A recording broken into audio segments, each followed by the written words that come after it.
अपहर अपहर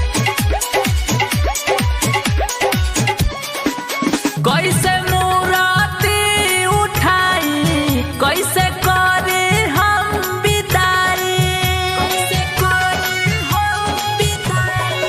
कैसे मूर्ति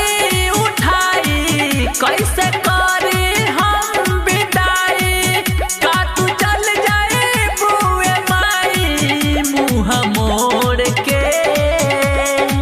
हो मुँह मोड़ के काहे जात बारू हे मैया अपन बेटावा के छोड़ के काहे जात बारू हे मैया अपन बेटावा के छोड़ के डीजे डीजे अमित अमित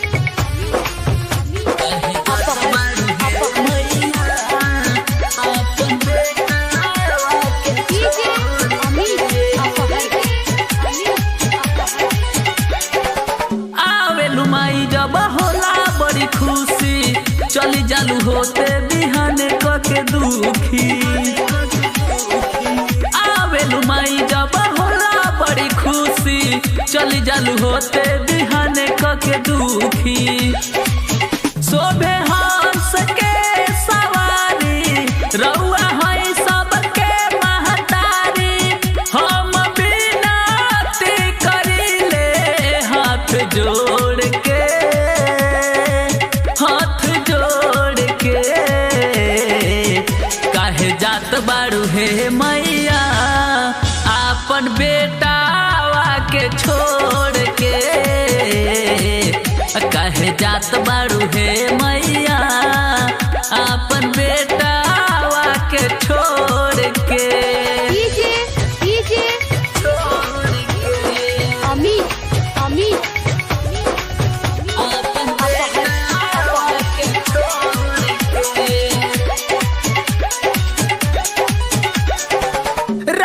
कृपा जकरा पर जाला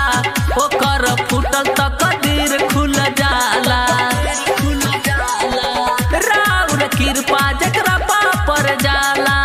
ओकर फूटल तकदीर खुल जाला राइटर रामाकांत अजूबा पवन हर साल करे पूजा अर्जु धीरेन्द्र से न जाई नाता तोड़ के हे माई छोड़ के काहे जात बारू हे मैया अपन बेटावा के छोड़ के काहे जात बारू हे मैया अपन बेटावा के छोड़ के कैसे मूर्ति उठाई कैसे करे हम बिदाई का तू चल जाए बुए माई मुँह मोड़ के हो मुँह मोड़ के काहे जात बारू हे मैया अपन बेटावा के छोड़ के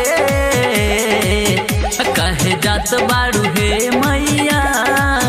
अपन बेटावा के छोड़ के लवली रिकॉर्डिंग स्टूडियो दिल्ली।